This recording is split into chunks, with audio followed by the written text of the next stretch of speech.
Kai jaunoji Kėžių kaimo gyventoja Ingrida Kraštytė dar tik mokėsi pardavėjo profesijos Kupiškio miesto žemės ūkio mokykloje, ten pat gretimai ir statybininkų mokėsi toks vienas vaikinas Usūrinis, kurio pati Ingrida tikrai labai neapkentė.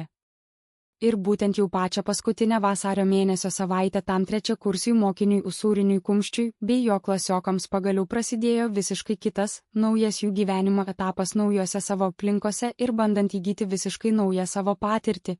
Darbai veikiančiose statybų įmonėse per gamybinę praktiką. Vaikinui Usūriniui iš Mičiūniškio kaimo irgi tai buvo jokia neišimtis, jis irgi būtinai privalėjo savo rajone susirasti savo tinkamą darbovietę ir ten nueiti pilnavertiškai dirba. Tokios darbovietės paieškos jam tada tikrai nebuvo itin sudėtinga, nes būtent čia jam ėmė ir svariai padėjo darbinantis jo paties tėvas Juozas. Kadangi šis subrendęs vyriškis jau daug metų iš eilės sparčiai dirbo savojoje lentpjūvės darbovietę, jis net neabejodamas šią vietą ir pasiūlė įsidarbinimui savam vaikui Usūriniui.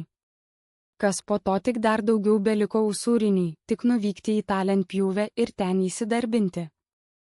Taip Usūrinis savo gamybinę praktiką medienos apdorojimo firmoje ir pradėjo daryti. Nepaisant to, kad ir kaip labai fiziškai sunku jam ten pradžioje buvo prie kitų kolegų darbuotis. Visgi savo tėvo parama buvo jaučiama net ir šito pradėto darbo metu. Juozas pats visą gyvenimą pradirbė su technika, išmokė sūnų elementarios tvarkos. Usūrini, pirmas saugumas, netikėk, kad medinė lenta pati įsipjaus, visada žiūrėk, kur kojas statai. Lentpjūvėje kasdien tvyrojo specifinis drėgnų pjuvenų, tepalų ir ką tik nupjautų rąstų kvapas. Patalpose buvo šalta, langai užtraukti ledu, o vienintelis šilumos šaltinis buržuika cecho kampe, prie kurios darbininkai šildydavosi rankas per 10 minučių pertraukėlės.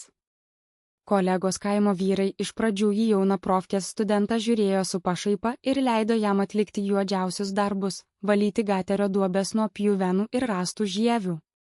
Tačiau matydamas sūnaus pastangas, tėvas Juozas savaitgaliais jį padrasindavo: kentėk, sūnau, visi jie tai pradėjo. Parodyk, kad turi tvirtą kumštį ir greitai tave gerbs. Taip Usūrinis su laiku ten ir apsiprato dirbti. 2005 metų kovas.